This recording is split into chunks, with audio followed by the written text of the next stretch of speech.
government response sa Typhoon Ulysses pati Rolly. What we have done so far. But before I proceed any further, I would like to just give a caution to the Vice President. She made a blunder, a big one, and she practically lied, making her incapable of truth. Alam mo, yung pakana niya na wala ako sa Baguio, I was here. Dito, I was attending a summit, ASEAN summit yun. So virtual lang, palit-palit kami. We were talking sa electronic. Nandito ako noon. Kasagsagan ng bagyo dumaan dyan sa labas, nag-uusap kami dito. But right after, that was the second day, nung sinabi ko magnaan yung I will excuse myself from the signing of the documents for I have to make a survey sa damage. Hindi ako na sa sabihin anong gusto niyang mangyari kung saan ako, nasaan ang presidente. You know, I am sure that you should, you knew of the Asian summit going on, ASEAN, and that I was delivering the intervention, the statement of intervention for China as the China coordinator, ASEAN, China. And I was also making my own statement of how the ASEAN approved documents would impact on our economy later on. Hindi ako natutulog. Ganito yan, Vice President, makinig ka, ha? Hindi kasi siguro nakinig noon eh. Remember, kayong mga Pilipino, sinabi ko sa inyo, prangkahan, sa press conference, that I am a night person. I work on the state government documents sa gabi. And being a lawyer, hindi ako kagaya ng iba pag may initial na doon sa ibang opisina dumaan, napipirma ako. I am not that kind of person because, you know, you are a lawyer, I'm a lawyer. So you have to be very careful. Ang sinabi ko sa mga tao, patrabahuin ko yan sa gabi hanggang umaga. I want them to complete it because you cannot just finish it in 1 hour. But pirma lang, okay lang. But if you read, ibang istorya yan. So it will take time. Sometimes I sleep 4, 5, 6, 7, sometimes 8 pagka madalian. Ngayon, sinabi ko sa tao yan that I'm a night person, my day begins at 2. 2 o'clock hanggang sa gabi na walang limit. In cabinet meetings, ganun. Ikaw, cabinet member ka man sandali. Hanggang gabi na yan, maabot ng alas 2, alas 3 ng umaga. Cabinet meeting yan. Alam mo yan. Ngayon kung sabihin mo, may emergency, natutulog ako sa umaga, hindi ako natulog noon, gising ako ng umaga because of the summit. And at the same time, I would go whisper to the military guys in the room of how was it developing and what was the reaction of our government people there and the resources. Hindi mo na kailangan orderin yan sila. Kasi 2 days before, deployed na yan sila doon po. Sa bodega na yan ng mga gobyerno. Naka-deploy na yan. Yung mga sundalo, pati nga yung sa Davao, yung security ko kinuha, half of it, dinala dito, in anticipation dito sa typhoon. Sunod-sunod kasi. So, pag sinabi mong nasaan ako, I can ask the entire government machinery, foreign affairs. Nandito ako nagsasalita. While you were making calls, nag-check ka, kunwari, alam mo yung mga military, hindi naman maniwala sa iyo because tama sila. You are not in the line of authority, basta gano'n. Wala kang times of emergency. Ang ako lang pati ang military. It's between me and military pagka-pulis. Yan lang sila kami mag-ano. No. Kung sa civilian, marami, kung hindi mo alam, puro military na ang humawak niyan. Halad, who is sa disaster talaga for the longest time, nandoon na yan. Rolly Bautista, former general sa army, nandoon na, nakapwesto na. He was absent here because he was there. DSWD siya, alam na niya. So lahat ng kailangan doon, nandoon na yung sa mga military, pati yung mga cabinet members. There was no need for you to make a very masamang biro na where were you? Kung sabihin ko tuloy sa iyo, what time did you go home? Ikaw, nung gabi, anong oras ka umuwi? Isang bahay ka lang ba? 2 bahay ka? Tatanong lang ako. Kasi congressman ka. At kaninong bahay ka natagalan? Yan ang sabihin ko sa iyo. Huwag ka masyadong purma-purma. Hindi mo talaga panahon.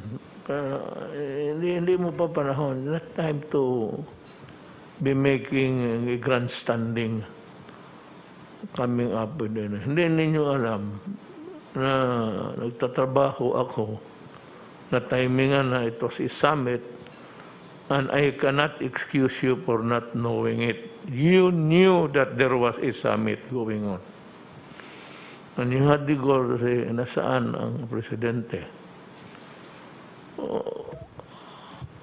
Kasi alam mo, siguro bagyo, I could not make myself available. But, you know, kung yan ang paradigm mo sa pagtingin mo sa presidente, sabi mo, nasaan ka, presidente? The storm was all over Luzon. Saan mo ako gustong ilagay noon? Sa inyo, sa Bicol, sa bahay ninyo, sa Naga? O dito ako sa Parañaque? May baha rin eh. So where were you? Hindi na kailangan ako mag-order at mag-order ka pa on the day. God, you are presuming that I should be giving orders on the day of the storm. That is stupid.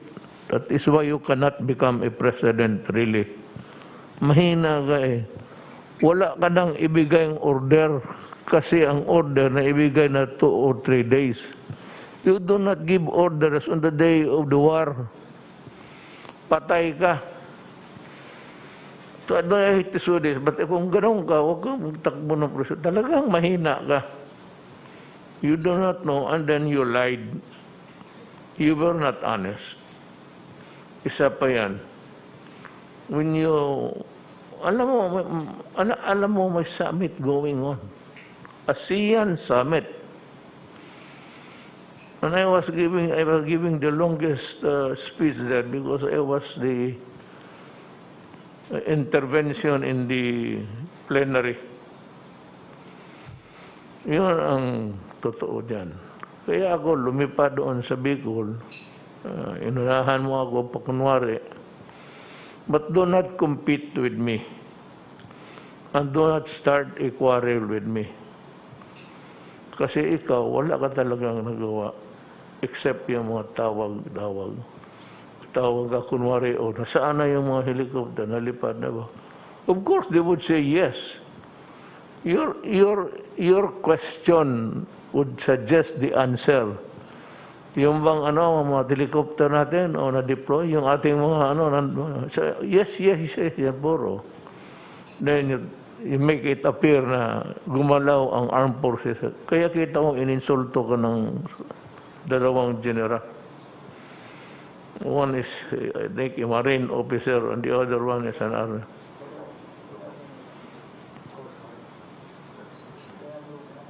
Kunalugay, Kita ka na insulto ka. You are not part of the command. Dalawa kasi, for all you know, abogado ka man. Dalawa ang role ko. Nandito ako sa taas. Isang linya ko is the armed forces and the police. Akin yan. Dito, through the DILG kay Secretary Anyo. Yan. Nandang defense is si John Lorenzana. Dito, I am the head of government. Kaya yung mga civilian, yun ang yung mga DSWD. So, pag sinabi mo mag-order, you do not, ano bang gawin? Wala, tapos na yan. It has become a fait accompli question for you.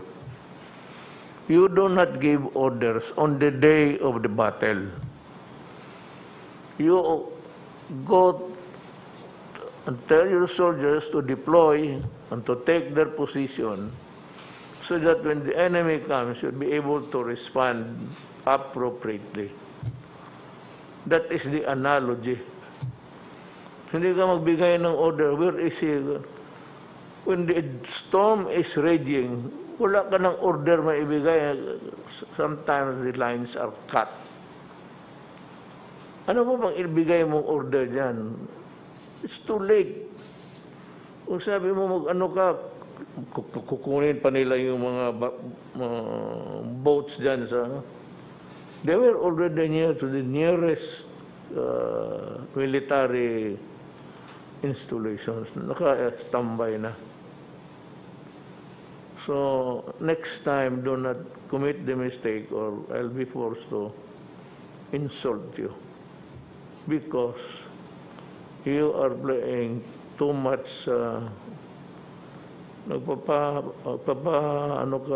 pa-beauty ka ng It's not the time for you. During the campaign, paalis na ako.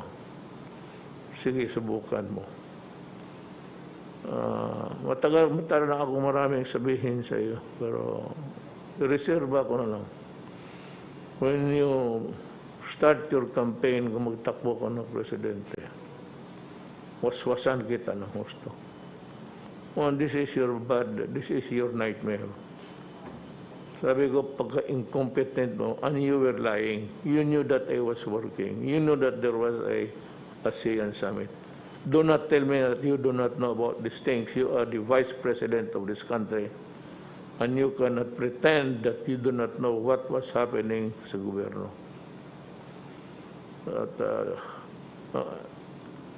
At timing may typhoon, and so, yun ang nangyari. We have to, akong dito, I was busy with my intervention. ASEAN summit yun. Usually we go out of our countries to attend sa Vietnam ngayon, the venue. It was impossible. By Baguio, may COVID pa. We do it by teleconferencing. Itong ganito. So, next time, count your marbles first before you let it. Yung marbles mo sa kamay mo, huwag mo masyadong ilaro kaagad na hindi ka sigurado. Ikaw, your daughter, sumali na sa politika. Ayun. I would tell the Filipino people right now that you are a dishonest person. You knew that there was a summit conference. And you knew that we were working cabinet, except yung DSW nandoon na because they were deployed earlier. Kaya si General Bautista naman. Kaya sinabi ko, kaya ko kinukuha yung mga military kasi nauutusan ko. Lesson 1 for you. Do not plan and give orders on the day of the battle. You just sit where you are. If you are a commander, do not go to the front lines and have yourself shot and die. Magpapahero ka lang yan. But if you want to be, should you become the president, if you want, buy plenty of swimsuits and start to swim when the floods come. If that your suggestion, your suggestive question is a poor man's argument. Ako dishonest ka. I do not believe you did know that there was a summit conference. When you lied to the public, you didn't even know.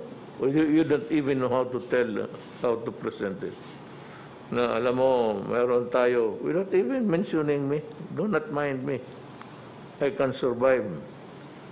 You not even remind the people na we are having a conference here and there's a storm.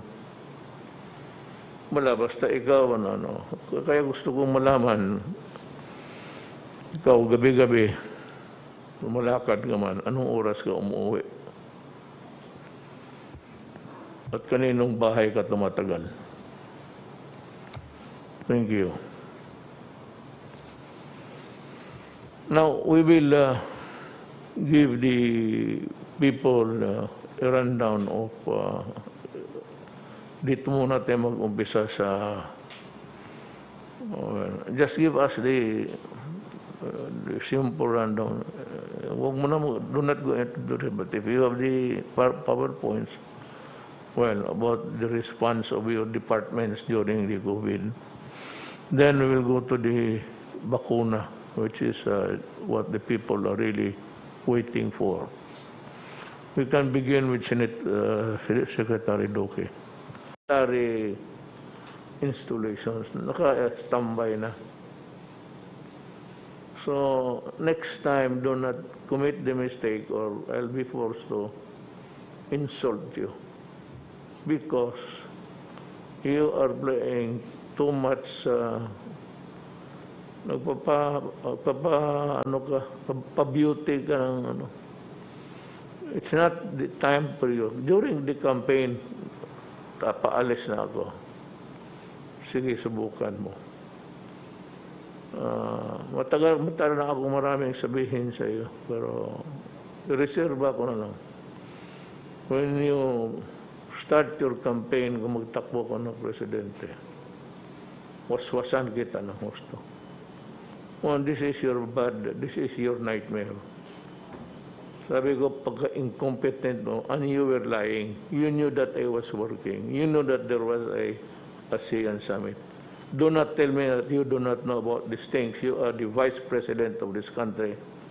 And you cannot pretend that you do not know what was happening sa gobyerno.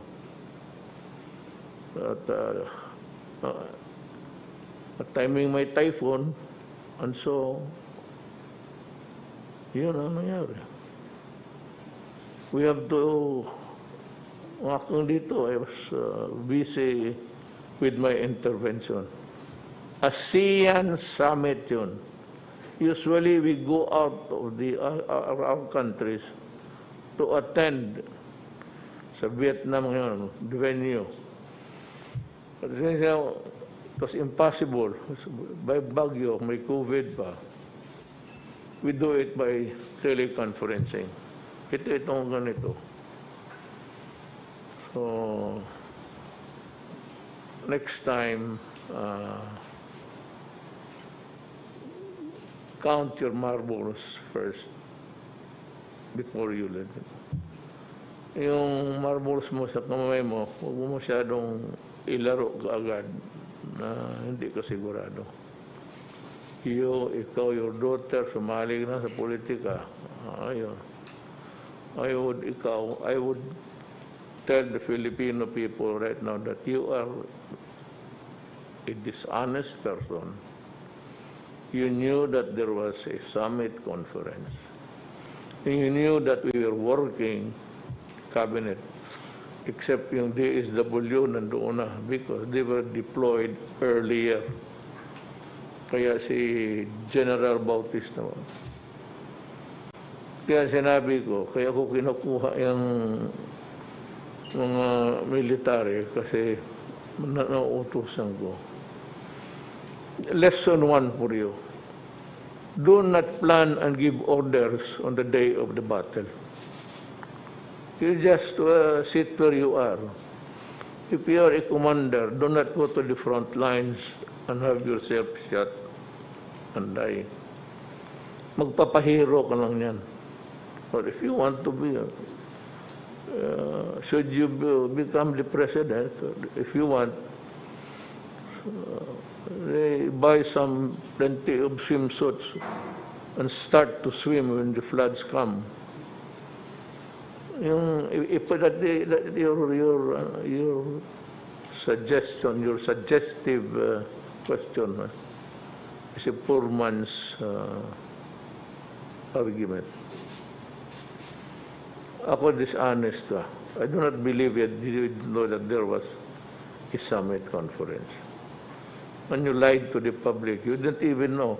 Or you don't even know how to tell, how to present it. Na alam mo, meron tayo, without even mentioning me, do not mind me. I can survive. You not even remind the people na we are having a conference here and there's a storm. Basta ikaw, kaya gusto kong malaman, ikaw gabi-gabi, lumalakad ka man, anong oras ka umuwi? At kaninong bahay ka tumatagal? Thank you. Now, we will give the people a rundown of dito muna tayo mag-umpisa sa just give us the simple rundown. Huwag mo na do not go into it, but if you have the PowerPoints, well, about the response of your departments during the COVID, then we will go to the bakuna, which is what the people are really waiting for. We can begin with Senate Secretary Duque. We have something to report about the typhoon. Yes, Mr. President. Magandang gabi po sa inyo, Mr. President, Senator Bongo, at kapwa ko miyembro ng kabinete. Meron po akong PowerPoint presentation at muli, dalawa pong bahagi ang akin pong iuulat sa inyo po at sa taong bayan. Unang-una po yung sa Typhoon Ulysses updates at susundan po ng amin usual COVID-19 updates. Next slide. Base sa aming naitala, ang pinagsamang halaga ng pinsala na dulot ng Typhoon Rolly at Ulysses ay nasa 303.9 million. Kasama sa mga napinsala ay isang Center for Health Development, 9 na DOH Hospital and Laboratory Facility, 5 LGU hospitals, 20 rural health units, at 57 barangay health stations. Ang status ng ibang mga health facilities ay kabuuang halaga ng pinsala ay sa kasalukuyan rin ina-assess. Inaantay natin ang balita from other temporary treatment and monitoring facilities o mga isolation and quarantine facilities at iba pang mga pasilidad na hindi pa po nakapagpapadala ng updates gawa ng kawalan ng mobile phone service sa ilang lugar. Kaya naman hindi pa kumpleto ang mga numero dyan po sa atin table na on the screen. Rest assured na patuloy ang amin pakikipag-ugnayan sa kanila. Next, bilang tugon sa isa na naman na napinsalang kalamidad, ang DOH ay nakapaghatid ng humigit-kumulang 13 milyon piso halaga ng mga gamot, mga medisina, commodities sa Cagayan Valley Center for Health Development na kung saan ay napaka-malubha po ang pagbaha.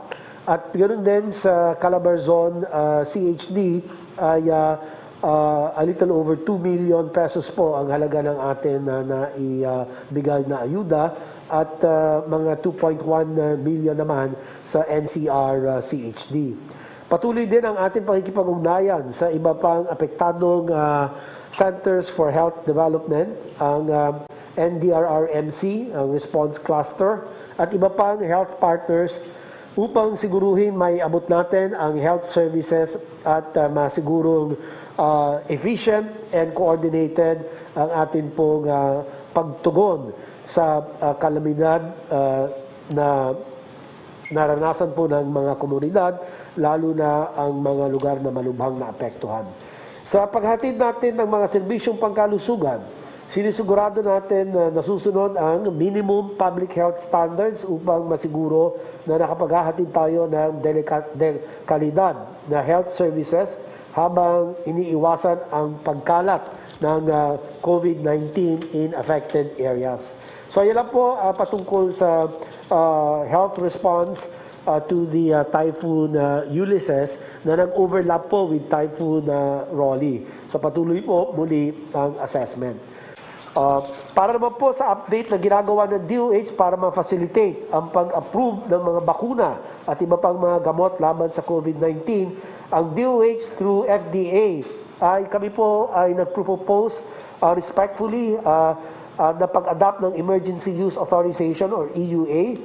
At sa bisa ng EUA, tayo ay makakagamit ng medisina, bakuna, and other health technologies through the process of reliance and recognition. Ito po ay facilitated approval sa konteksto ng public health emergencies tulad ng atin kinaharap na pandemya na kinikilala ng World Health Organization. Ang reliance ay tumutukoy sa proseso ng pagtiwala ng ating FDA sa mga evaluations na ginawa sa ibang mga national regulatory authorities sa ibang bansa sa pagkukonsider o pagdidesisyon nito ng mga application naman dito sa ating bayan. Ang recognition naman ay ang routine na acceptance ng FDA ng regulatory decision ng ibang national regulatory authorities or ibang mga trusted institutions. Hindi po basta-basta ang pagbibigay ng EUA sapagkat ito po ay atin ginagamit lamang kapag number 1, may medical health emergency, number 2, may serious or life-threatening disease, number 3, mayroon patunay na ang produkto may be effective to prevent, diagnose, or treat the disease. Pang-apat po, may positive risk-benefit balance. At panghuli, at walang adequate or approved at available na kapalit or alternative. Ang FDA ay mariin na magsasagawa po ng post-marketing surveillance activities at ang EUA maaaring i-revise o i-revoke ng FDA kung kinakailangan upang maprotektahan ang kalusugan. We are respectfully requesting that you consider the issuance of an executive order for FDA to grant an emergency use authorization for the various vaccines that will enter the country and for which applications are to be filed. Para mabilis po ito, it will cut the processing time from 6 months to about 21 days, Mr. President. So it will cut the red tape, and again, that is for your consideration. So yun lang po ang akin report, Mr. President. Thank you very much for the opportunity. And I'm ready to answer questions. Salamat, Secretary Duque. Now, Del, you want to... Well, Yes, Mr. President. Kung po ito, kunti lang po. First, yung ating mga minamanmanan natin ng mga OFWs na umuwi rito, meron ng 310,000 na nakauwi, Mr. President. At tuloy-tuloy pa rin ang uwi nila at the rate of about, I think, 1,500 a day. Yung pong ating mga nasyonal sa Sabah ay mayroon ulit dumating na 151. Idagdag ito sa 1,986 na dumating na nung isang buwan, total of 2,137. Meron pa hong natitirang 2,863 sa Sabah. Ito naman po sa ating response to the Typhoon Rolly and Ulysses. Nandun pa rin po yung ating mga trupa sa mga lugar na nasalanta ng bagyo sa Bicol, doon sa Cagayan Valley. Ito pong nandito sa Marikina ay medyo humupa na. Ang ginagawa nila dyan, Mr. President, is clearing na ng mga putik na dinala ng bagyo. Yung pong ating dalawang barko na malalaki ay naghahakot ng mga relief goods. Kanya ng umaga po ay umalis yung isang barko natin na punong-puno ng mga goods papuntang Catanduanes. At yung isa naman ay kasalukuyang nagkakarga ng mga dadalhin sa Cagayan. Yung ating isang C-130 ay umiikot. Kanina nagpunta sa Camarines. Ngayong gabi ay magdadala rin siya ng mga relief goods sa Cagayan Valley. So hindi pa po maalis yung mga tropa natin doon. Patuloy pa rin ang kanilang pag-aayuda sa mga tao nasaranta. Thank you, Mr. President. yes, good as any other time, Secretary, to thank the armed forces and the National Police for their untiring work there. I went there, kasama man tayo, ay nakita ko kung ano ang kahirap na trabaho ng mga pulis pati military. Mr. President, meron pa akong dagdag para nakalimutan ko. Kami po sa NDRRMC ay nagmungkahi sa Office of the President na i-declare na state of calamity itong buong island ng Luzon sa mga karatig ng mga isla. Mukhang napirmahan ko na ata. Sige. Thank you, sir. Thank you. Was it last night? Last night, I think, I signed the proclamation. Secretary Anyo, would you want to say something? Magandang gabi po, Mr. President. Dadagdagan ko lang po yung ulat ni Secretary Lorenzana. Patuloy po yung pakipag-ugnayan natin sa mga LGUs. Nasasakupan ng 6 na region at 19 na probinsya. Ito po yung tinamaan ng Typhoon Ulysses. Actually, sila rin po yung tinamaan ng Typhoon Rolly. As of kahapon po ay meron pa tayong more or less mga 200,954 families sa mga evacuation centers. Total of 692,169. Ito po yung mga inulat ng ating mga LGUs. At minomonitor po natin kung nagkaroon po ng outbreak o surge. At magandang balita naman po na as of kanina po ay pina-inspect natin at wala naman pong nagaganap na surge or outbreak sa ating mga evacuation center. Maganda po rin ang pagkaka-observe ng mga minimum health standard protocols. Pero nakita po pa rin namin yung kakulangan ng ating mga evacuation centers. So, kanina po sa aming Senate plenary hearing ay mayroon pong mga magandang pangako po yung ating mga senador sa pangunguna ni Senator Lacson na makapagdagdag ng pondo para po makapagpatayo at ma-repair yung mga evacuation center na nasira nitong Typhoon Ulysses. At sa kabuuan po, ang naging casualty natin as of today po ay 73 dead and 19 missing. Kung ikukumpara po ito sa Bagyong Ondoy, maliit pa rin po ito. Ang Ondoy ay Region 3, Region 4A at saka NCR. 3 region po, pero almost 500 po yung namatay doon.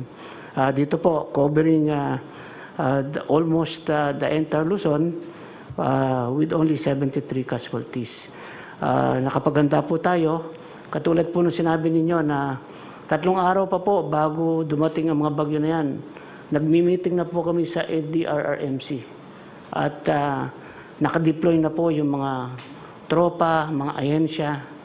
In fact po, noong November 30 ng gabi, wala po kaming tulog niyan sapagkat nung lumabas po na nakalubog ang Cagayan, ay tuloy-tuloy po yung pag-ugnayan natin kay Governor, sa IFP, sa PNP, kasi ang naging priority po natin ay mailigtas ang lahat ng stranded na sa ibabaw ng bubong.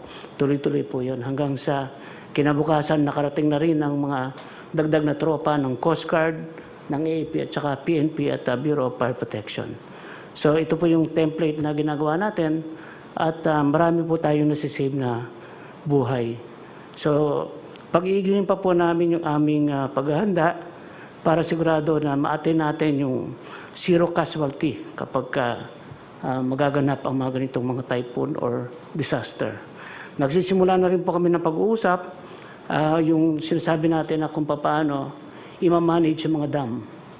Ayun pa po bukas ay may meeting na ang NDRRMC, ang NIA, ang DILG at ibang ahensya, ang Pag-asa, para po aralan natin mabuti kung paano i-release yung mga tubig bago at habang dumarating yung bagyo.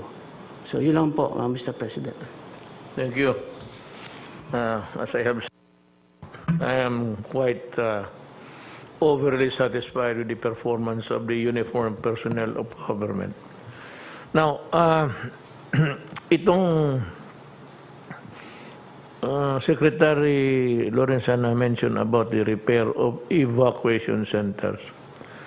Yan nga ang sanang tugunan ng Congress, Bong. Kasi pagka itong ganitong deluge, they tend to go to places for shelter and relief. Alam mo, it is high time that government consider really, of course, in the government units facing the Pacific Ocean, gamit na gamit ito, na we build a strong structure, stronger than a typhoon that would come their way para mapuntahan ng mga tao, and maybe small rooms with many comfort rooms where people can really stay for a while. Alam mo bakit? Pagka hindi natin ito ginawa, pagkatapos ng post-COVID, hopefully, maawa ang Diyos, itong mga tao, they usually repair to the schools and public buildings, thereby creating an aberration in the movement or in the development of the different governmental functions and the education. I assigned only one person to do all of these things, from the selection, appropriation, and everything. But it is also a good thing that Secretary Galvez has partnered with the Secretary of Finance, because this calls for money, and we must have the funding before we embark on the selection. But as I have told you, we will look for a solution. Huwag ko kayong do not despair. Kasi sabi ko nga noon, baka maawa ang Diyos by December, January, meron na tayong makitang relief in sight. So, we have, I was given the option of how to get it, Secretary Galvez is here. Binigay ko sa kanya lahat. Kasi sabi ko, ayaw ko nga yung committee. Only one person whom I can trust, who's honest, and whose integrity is beyond question. Siya na lahat. Ikaw na ang mamili, tapos tignan mo, get the best bargain. So, might as well that we are here. I'd ask Secretary Galvez to tell that. Hindi nabali na ho yung the report of Secretary Anyo and Secretary Delfino Renzano would suffice a report to the nation. Anyway, marami namang newspaper na papapublish. It's all the same. It's a rehash of what we have already said. So, okay na yun sa akin yung report. However short, it's still okay. And that would suffice for the moment. I'd like to ask you, Secretary Galvez, to talk about the COVID now. How you intend to the process of selecting the financial modality of how to go about it and everything. Go ahead. Sir, Mr. President, thank you very much for allowing me to report to the public kung ano po ang ginagawa po natin sa pag-select sa ating mga vaccine.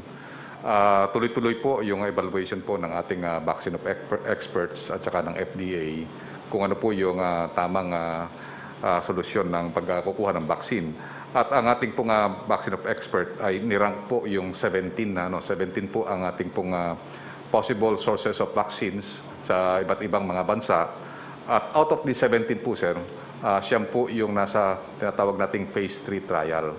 At sa phase 3 trial po nito, 3 po doon ang magkakaroon po ng trial dito po sa atin this coming December and January. Nagpapasalamat po tayo kay Enrique Rason na meron po rin siya ng binigay na 300,000 doses ang BDO at saka po yung ibang mga Lusutan Group at saka San Miguel Corporation at saka Go Negosyo. Nakapag-raise na po sila ng more than 1 million and hopefully baka tataas pa yun ng 1 or 2 million doses. Ito po para po sa kanilang mga do-donate po nila yung 80 to 50% of the vaccine at saka yung iba po gagamitin po nila sa kanilang mga poor essential workers po. At no cost po saan po natin. Kung magkakaroon po tayo ng advance procurement po ay by the end of the year, pwede po natin magkaroon po tayo ng signing of the loan agreements. Kaya po ang aming po na recommendation po, Mr. President, next slide please, ay we enter on the advanced market commitment through the multilateral arrangement with World Bank and ADB as our finance manager.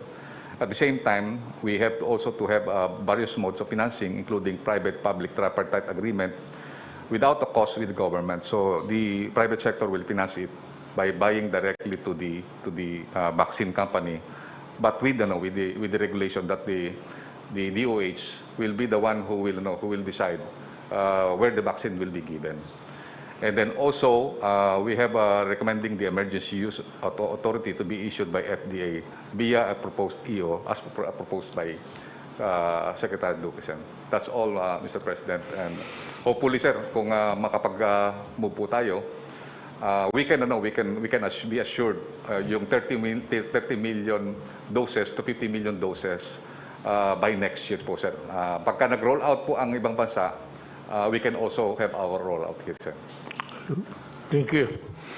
So, mga kababayan ko, narinig ninyo si General Galvez. Ito yung pamaraan kung paano makuha. Iba't ibang pamaraan paano makuha natin ang COVID. Yun ang sinasabi ko.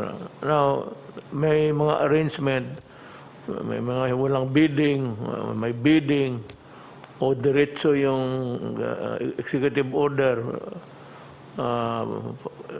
in time of emergencies, diretso na. Whatever it is, I have full faith and trust in the task force and yung tinuro kong siya kasi ang implementor, siya na ang bibili, siya na ang mamili, siya na lahat. At well, of course, you have to worry about the procurement. May mga pamaraan kasi na bago ka makabili, yan, yung bidding, yung ganun. But there is also a way of not doing it. If it takes time, then I can go directly and just issue the order to buy and to vaccinate the population. Secretary Galvez, I would like to remind you that we have this commitment that we will start with the poorest of the poor. So, may schedule ka na niyan. Yes, sir. Ang ano po, sir, natin, sir, based doon sa framework, sir, na sinabit po namin sa inyo po, sir, ng DOH, we will start with the frontliners, and then yung mga poor and vulnerable communities, and then also we will have the soldiers and also the servicemen, and also the essential workers po, sir. The soldiers include their families. Yes. Kasi for as long as one is not vaccinated, there is contamination in the family. So if you give it to a soldier, give it to the entire family. We will, sir. We will. Pamilya-pamilya na lang yan. Tapos yung in the matter of identifying the group, kasali si Secretary Duque will also take part in the selection. Basta unahin natin yung mahirap. Then paakyat. Kung tayo, kung aabot pa tayo, kung hindi na tayo aabot, pasensya na lang. But ang usapan kasi, mauna yung talagang kawawa sa buhay. So, they will be the first protected citizens of this country. Mukhang Secretary Roque, I'm waiting for your report. Well, sir, bumalik po tayo sa Cagayan. Po tayo nag-press briefing kanina. Pinuntahan po natin yung munisipyo ng Alcala kasi yun po yung pinaka-apektado ng pagbaha. At bagamat tama po yung sinabi ni Secretary Anyo na dapat siguro magkaroon ng synchronization sa pagbukas ng Magat Dam, sinabi po nung mayor doon na naging estudyante ko po na ang talagang problema po sa kanila yung Cagayan River 400 meters wide, pero pagdating po doon sa munisipyo nila, nagkakaroon ng bottleneck dahil 118 meters na lang. So kaya po sila naging pinaka-apektado. Siyempre po umapag yung river dahil daming tubig na bumaba galing sa Ifugao, galing sa Sierra Madre, at lahat nag-converge po dun sa lugar nila. No? Parang ang comparison nga po, ang EDSA ay 6 lanes tapos magiging 2 lanes. No? So yun po yung dahilan. Kaya 25 out of 26 barangays po nila ay lumubog. So binigyan niya po ako ng kopya ng JICA study. Meron na pala akong JICA study noong 1987 pa na nagre-recommend na lawakan yung narrow port ng Cagayan River at ipararating ko po ito kay Secretary Villar bukas. We would like to help, pero let us understand the problem from the tamang perspective. Actually, the culprit there was the rainfall. How many inches, I really do not know. I have not checked. But sobra-sobra yung tubig. Whether there are logging or mining there, talagang bubuhos yung tubig. Yung kagaya ng sa Cagayan and other places, it was an extraordinary volume of water pouring down from the heaven. Now, itong mga casualties, ito yung nagmamine, nagbubutas kasi yan sila. You know, pag ang bukid, butasan mo, dito marami kayong nagbubutas, small mining, in search for the gold, in pursuit of the gold. Marami kayong butas. Yung tubig, papasok doon sa butas ninyo. Then, it stays there. And kung marami, it loosens, maluluwang yung lupa. Kaya maglalambot, babagsak. And the problem is, itong mga miners, they have their settlements or their houses or whatever dito sa baba, just like what happened in Davao. Kung dito kayo sa baba, in Davao, several times, they refuse to learn. Doon pa rin sila. I do not know why, but there must be a reason for that. Doon sila. Pag bagsak ng ulan, puno yung mga butas, loosens the lupa. Pag landslide, doon sila sa baba, madadali. So, yun. Hindi sabihin na yung ano lang, yung mining lang, o illegal lagi. So halos lahat dyan sa mga patawag natin at let us use the word as being understood by all. Yung mga squatters, puro kahoy yan. Bibili yan sa, including coconut wood. Ang problema niya, nung sa bukid, talaga magpuputol yun ng kahoy. Because ang mga Pilipino, yan lang ang saan man sila magkuha ng simento. Pwede they cut the trees in Canada. O pupunta pa sila doon sa South America o Africa. So kung ano makita nila, nabibili, yung small scale laging-laging, they make money because people are also buying.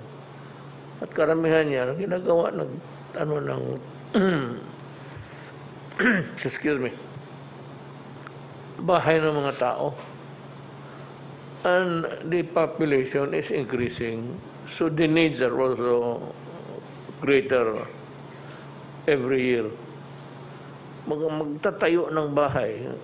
And the temptation really to cut the trees in the mountain and bring it to the lower land, really to build houses. Kaya hindi mawala yung mga sawmill. Mahirap yan. I am in a quandary, actually, of how to solve the problem. Kung sabihin mo na you want to help, magsimento tayo, I don't know if that is really feasible or viable, if you may. Kasi mahal. Itong kahoy lang ng binibili ng mga squatters, pati yung talagang walang titulo at they look for a place, squatting on some other's property. But yung raw materials nila, galing bukid yan. What I'm trying to point out to you is that all of the trees were cut long time ago, mostly by the loggers. Yung nagkaroon ng pera sa laging. Maraming yumaman yan. Doon sila kumuha ng kayamanan nila. Laging. Exportable yan noon sa Amerika, sa Japan. Yun. Yung naubos na yung talagang lumber, yun na yung naiwan. At yun ang kung pag-ano pa, sinasalvage na lang ng mga tao para doon sa mga bahay-bahay nila. So how to prevent that, I really do not know. Unless I can offer a better deal for them, you just have to, even if it's a coconut, may panahon that the cutting of coconut is prohibited. So kawawa yung tao. He cannot, alam mo, ang tao, baski nagaano, however humble he is, gusto talaga magtayo ng bahay para sa pamilya niya. So where do they get the materials? They get the materials from the remaining, tatawag yan, log-over.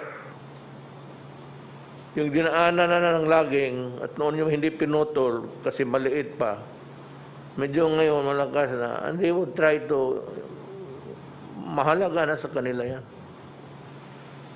Yan ang, it's all over the Philippines, gano'n ang sitwasyon.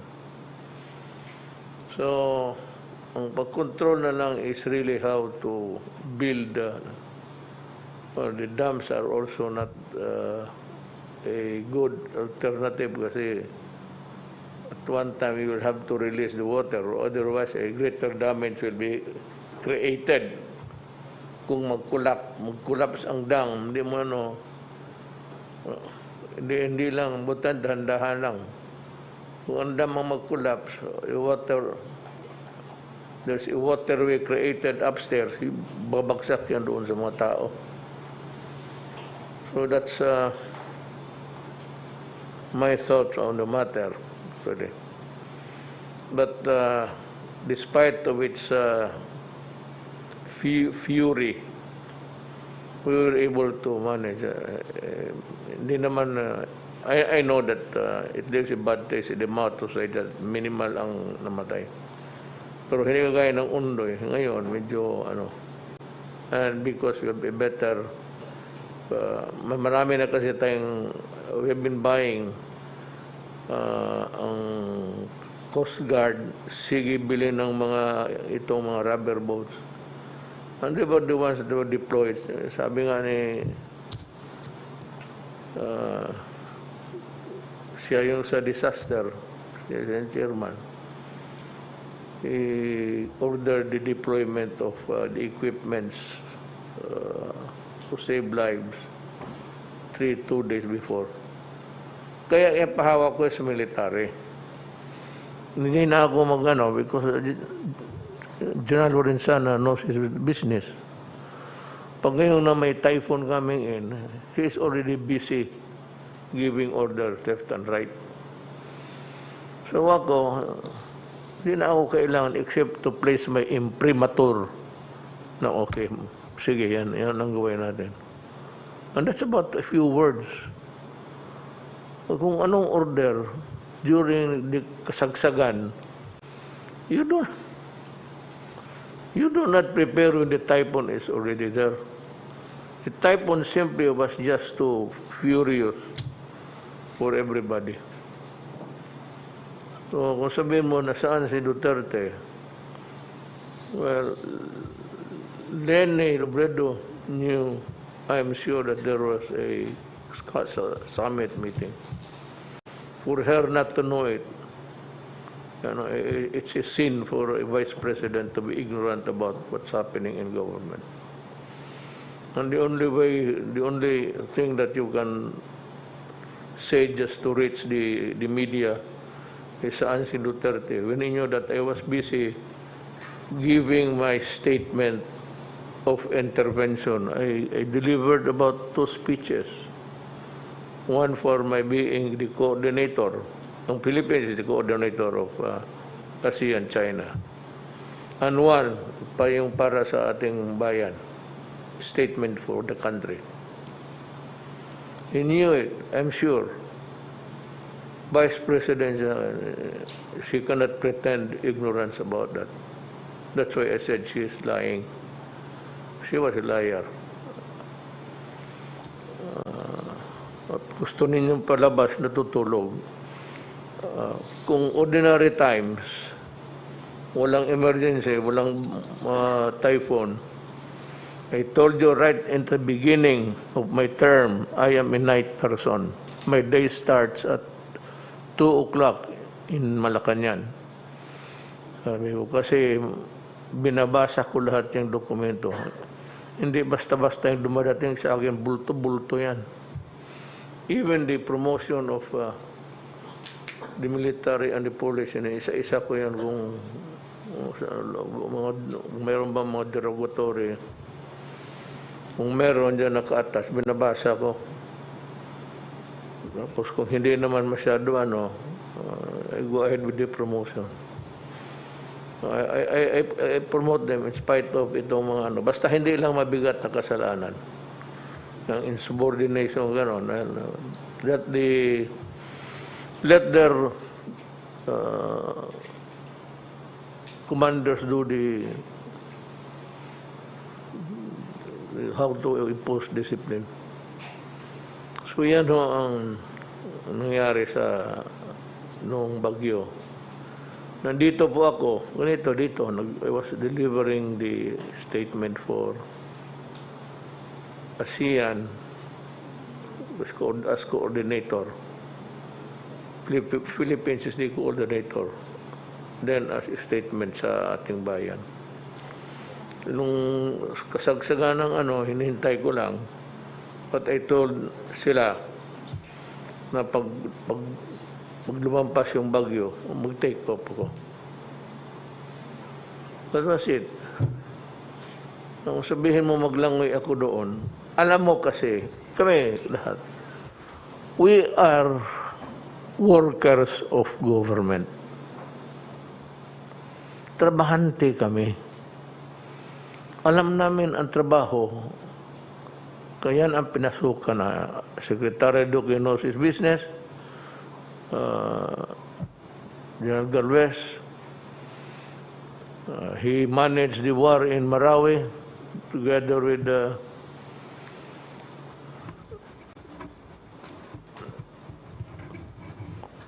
the others. Ang tanong ko nga sa kanila, kung magtanungan lang naman, if we go down to the basics, where were you during the Marawi siege? Wala akong nakitang official doon. Senador o congressman. Except you. Si Secretary Roque went there to, baski na pa paano, in a small way, you identify yourself in solidarity with the people. Yun, hindi yung bagyong gira yun. How many times did they go there? 10 times. Butas pa yung helicopter ko, tinamaan ng bala because I took off during night time. Bago tayo matapos, sinabi ko sa inyo na sasabihin ko yung mga tao na napaalis sa gobyerno o nasuspendedo for various offenses. Ang sa DOTR, si Antonio Heno, Attorney Heno Antonio C. Villanueva, dismissed sa trabaho. Attorney Romel Lloyd Martinez, dismissed by the Department of Transportation. Si Edgardo Catarungan, dismissed by my office upon the recommendation of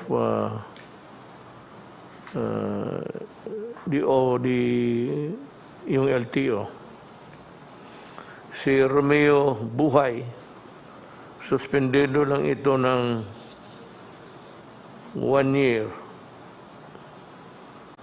Pero he was involved in fixing activities sa LTO Bacoor District Office, favoring insurance companies and medical service. I will review the records. I think he should be dismissed. Sa Bacoor ito. Jose Jolito T. Mandaya, office head sa LTO Mati Davao Oriental, dismissed by the Department of Transportation. Si Edita Odilao Rodriguez ng Compostela Valley, that's Davao Oro, dismissed from the service. Mar Jose Maestrado, Department of Transportation, dismissed from the service. Si Jose Graciano Robles, suspended by the Department of Transportation. Again, I will review his case because I think he should also be dismissed. Dito sa Land Transportation Franchising Regulatory Board, si Jean Gunda, dismissed by the Department of Transportation for grave misconduct, receiving personal use of fee gift, bribery to. In other words, itong si Melanie Diaz, suspended for allegedly receiving 200,000 in exchange for a franchise. This is bribery. I am changing the penalty from suspension to dismissal. Manaro Tilabor, dismissed by the Department of Transportation. Attorney Samuel Hardin,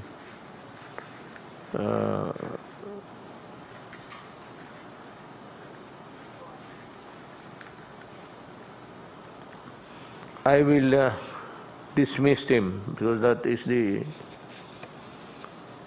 dumaan na pala ito ng ombudsman. So, let it be. Suspension lang. Edmundo Cabral, dismissed Department of Transportation. Gerardo Del Rio, LTFRB, dismissed from the department. Colonel Vladimir Coster S. Kahulugan, Regional Director, LTFRB Region 5. Bribery.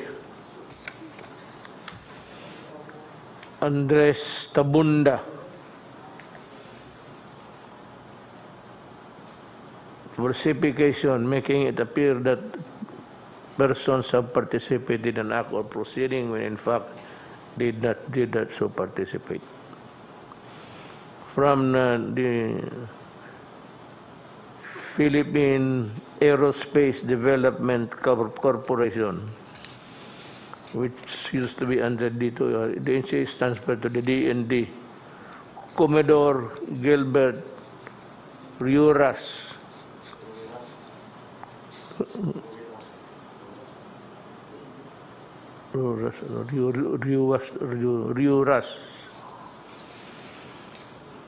dismissed from the service. Emmanuel Bertusio, Chairperson, OTC.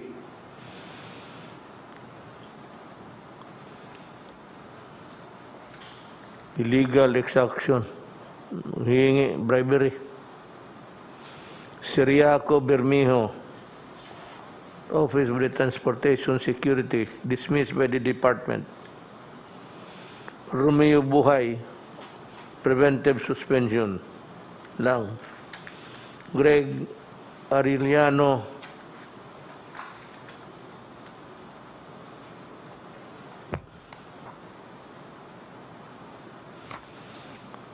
bakit ganito lang? The charges, they were involved in a massive and illegal conversion of Chinese driver's license. They allegedly processed and converted Chinese driver's license to Philippine driver's license based on spurious documents. They should be dismissed also. His job order personnel, Erwin Susmisero. Francisco Ranches, Assistant Regional Director, LTO Region 4A. Illegal conversion of licenses of the Chinese, making it appear that it was the Philippines. Joselito Caballero, dismissed by the Ombudsman. Oliver Tudok, suspended by the Ombudsman. So, ito yung drive natin sa graft and corrupt practices. Many more, kasi pending eh. Many more na may mga kaso. Baski na malakad ninyo na suspension ng pagdating dito sa opisina ko, I can reverse any decision pababa except the ombudsman.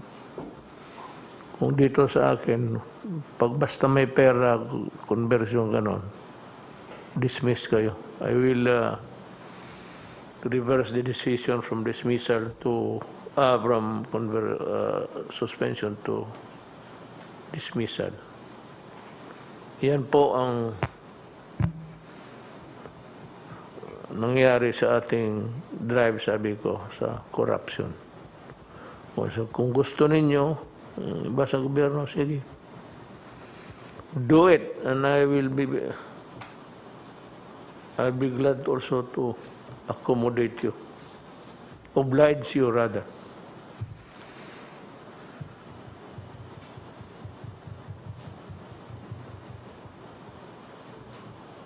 I-connect mo yun doon sa ano, bago matapos. Sir, yung mga estudyante po na loko-loko na ayaw pumasok, dahil nagpo-protesta, di raw sila magsasubmit ng academic requirements hanggang hindi raw natutulungan ng mga biktima ng typhoon. Yun po yung sinasabi nila. You are taking the cudgels of the poor ahead of your time. That is not your worry, that is the worry of government. Kami, sabi ko, nagtatrabaho kami. Government workers kami. Anong silbi namin dito mag-upo lang kung gumalaw para sa tao? But yung gano'n mga, huwag kayong pumasok. I suggest to you, stop schooling until mabakunahan lahat ng Pilipino. You resume your duty. And you wait for another typhoon and see if the help that we extend is enough to your satisfaction. Bantayan na lang ninyo yung mga bagyo na dating at tignan ninyo yung mga nangailangan ng tulong na hindi natulungan. Then you protest again. Stop schooling. That will save money for your parents. Better make use of your time anywhere. Sige. Yung eskwela, UP, fine. Pag hinto kayo ng aral, I will stop the funding. But, nandyan nyo lang, wala nang ginawa itong kundi mag-recruit ng mga komunista dyan. Tapos nag-aaral kayo, ang gusto ninyong binabira ang gobyerno. Masyado naman nakaswerte kayo.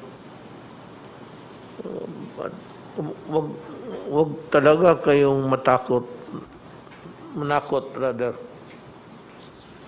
Kasi I will oblige you. Thank you. Thank you.